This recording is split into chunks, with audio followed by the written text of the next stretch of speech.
Okay, so I've made my page with these blocks that we've been creating, you can see there on this page layout. And you can see I've also got a second page. So I've got a couple of pages set up, and you can of course keep building on that as you get more pages set up. We can update the thing we're about to make, which is the template. So don't worry if you haven't got everything set up perfectly. Then also, I'm going to show you a couple of the other settings that we can store in our template. One of them is units, so you can just type units with a plural, UNITS, and check the measurement type that you're using for length is decimal, it should be, and then the precision. And it's good to understand this because you're not normally going to need 4 places of precision if you're working in millimetres, which we are. So? 2's plenty, even 1 I think is enough. Yeah, if you can see that there's a change that's, you know, around 1/10 of a millimetre, then that's enough for the sort of work we do, that sort of precision. 1/10 of a millimetre is pretty accurate. And then for angles, you can leave it on decimal degrees, but it's important you realise that sometimes you will need to change it to degrees, minutes and seconds. And then here, you may want more precision because fractions of an angle are actually more common than fractions of a millimetre, probably. So probably 2 places of precision there, even though some people just work with 1, but you definitely want some sort of decimal value there. But I'll go with 2 for now. And then the other one to check is the insertion scale, so that's the scale for things that are going to be inserted. It's set to millimetres, really important. And don't worry too much about lighting, you're not going to be using AutoCAD for rendering. So that's it for units. And then the other setting, there are a couple of others. We've got the text, which we've been looking at, but make sure if you haven't done that you check your text style. So I'm going to click there, and so I've at least got a text style there for my title block objects, and maybe just so it's clear I'll make a new one, maybe called notes, my own notes that I'm going to add to my drawings. And I'll make that 2.5. I want that to be fairly small. Might make another one later that's 2 mil, which would be the smallest, but 2.5 is probably okay for our general notes. And the font, maybe I'll just leave it on this Swiss 721 BT, but you can choose any font you like as long as it's not too decorative. And in other words, you know, too many serifs and things like that, probably over the top for notes. But all those sans serif fonts are fine. So that's it. So I've got my couple of text styles set up, and these will also be stored in my template. And then I might also quickly look at dimensions, because that's one I know that can be difficult for a lot of people, even though it should be actually not that difficult. So I'll go there, dimension style, and you may have been shown that you can make a different dimension style for every scale. You may remember, if you've done this with other people. No? You don't remember that? You haven't done that? You have, I'm sure you would have. Yes. Yes, I know you would have been shown this. In fact, I remember I was here when she showed you a bit of it. Yeah. Anyhow, that's fine. You can do it the old way. Yeah. But I'm going to show you the new way, which is to use annotative. So you'll see there should be an annotative dimension style that you can start with. Don't worry if you don't have one, because this other one, ISO 25, is actually identical. It just has the annotative option not ticked. So start with either, but if you have annotative, start with that. I'll start with ISO 25 to show you that it works that way too. I'm going to go to new, and then there I can just tick annotative, and then it's the same as annotative. I'm going to call this, I'll put my CC thing there so I know I've made it, CC dim style. They are dim, so that's fine. And continue, and I will then make sure under fit, if you miss the annotative option, you can check there that it's ticked. So if you can do it this way, it's really important that you have that. It's probably the most important thing. You've got annotative turned on. Then you can come back. First, I'm actually going to go to the one at the end, primary units, because we've just looked at that in units. And here, I'm going to set the precision back to 0. We can have the precision for our units set to show decimal places, but we don't need to see those in our dimension measurements. right? Because you don't want to see fractions of a millimetre when you're giving people measurements. Yeah, that's right. Yeah. So to the nearest millimetre, that's fine for most builders. And then the decimal separator, I'm still going to set that to a period in case we're using angles that show precision. And now I'm going to change the precision at least to have one decimal place. And watch out for that. If it's a comma, that can cause a lot of confusion. Yeah, exactly. Yeah. So then coming back to fit, again, annotative is the only option we're going to check there. Then back to text. This is where, again, people get tripped up. So important here that you go and choose your text style by clicking the Browse button. And what I'll do normally is I'll make a new text style just for my dimensions, and I'll call it dim. So I know it's for that. And here, you don't actually have to tick annotative because it's been done in the dimension.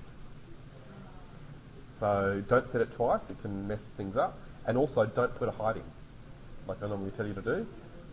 Yep, that's right, let the dimension manage the height. So that's it, it's dim just for dimensions.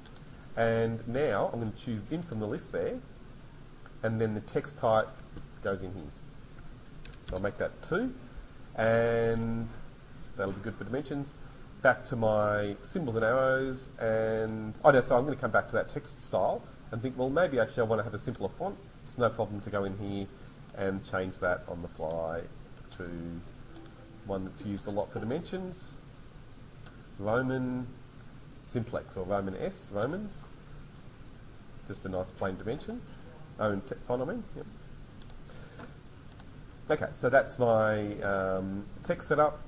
Now coming back to symbols and arrows, and we'll turn on the architectural ticks and leave everything else. Yep.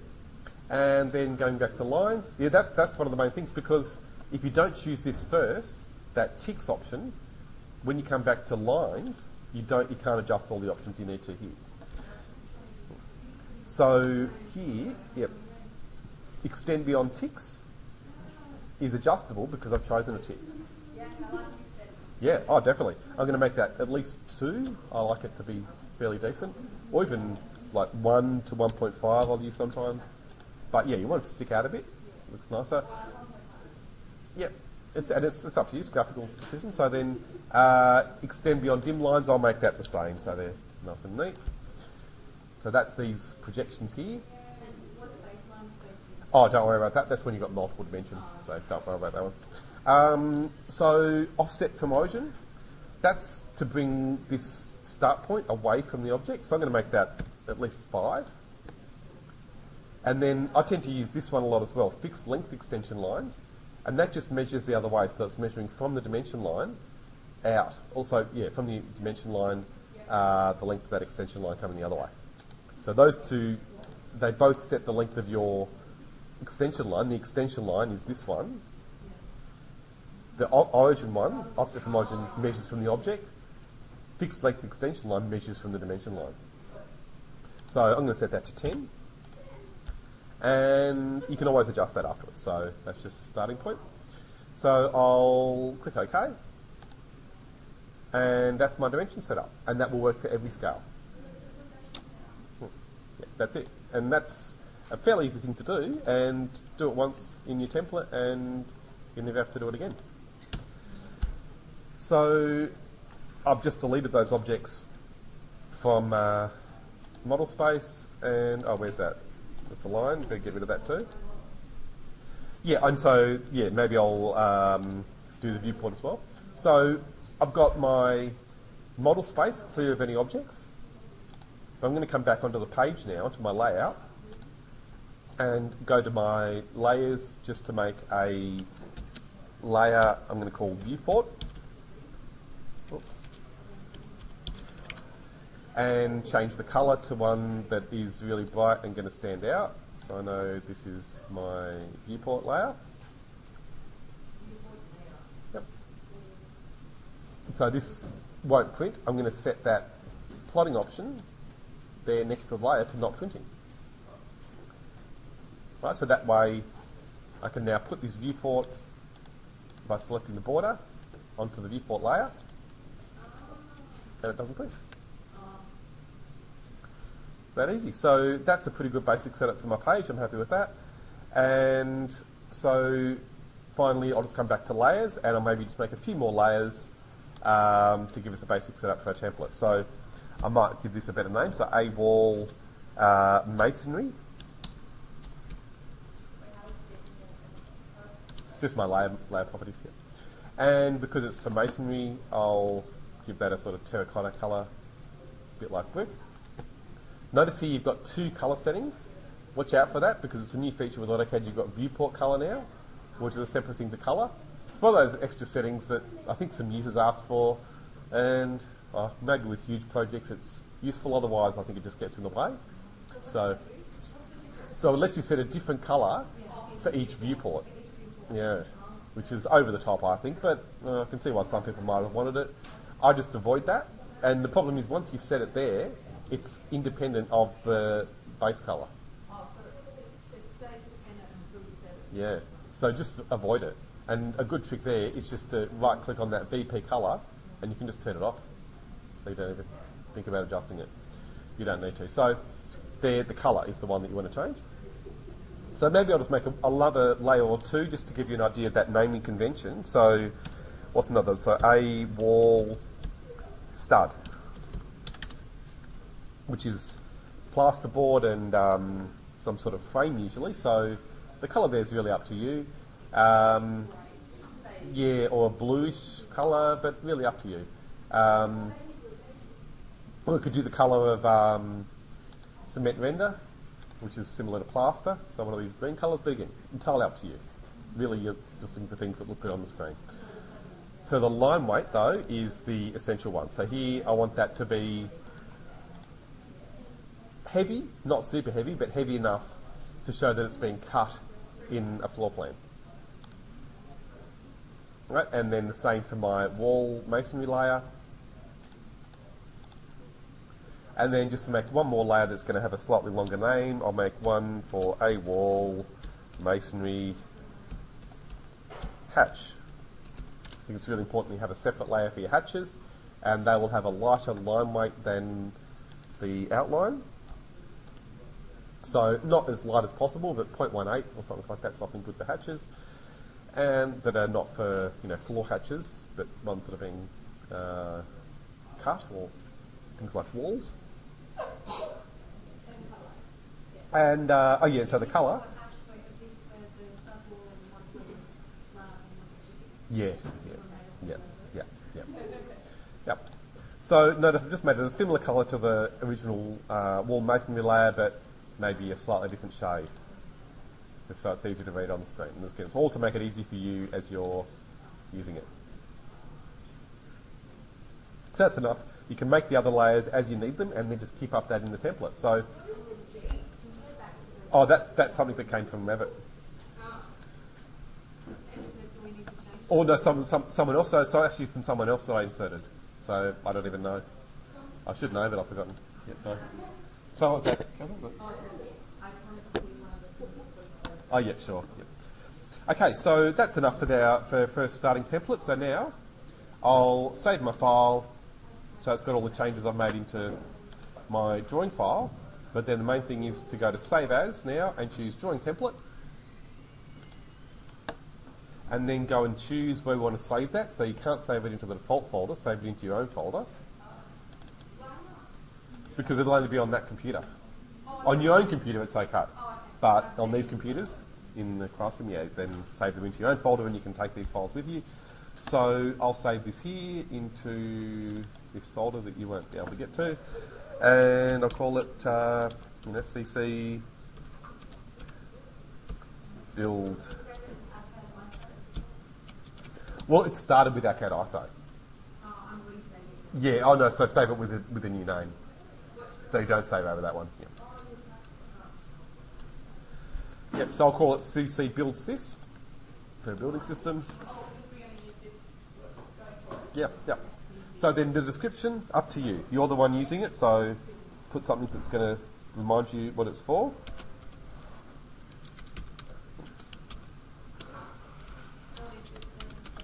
Yeah.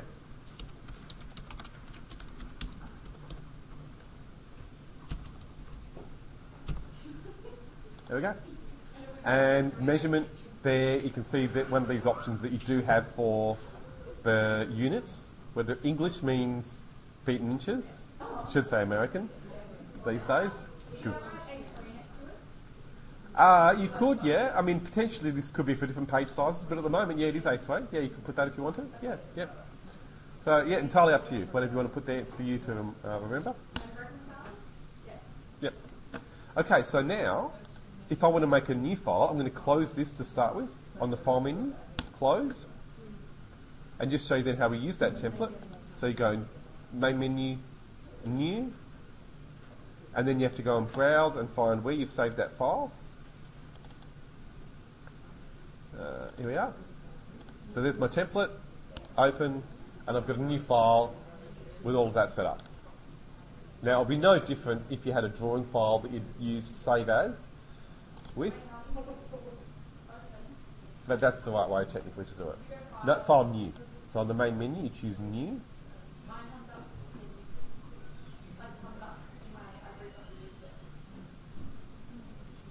Oh yeah, okay, yep, sure, yep. Okay, so that's it.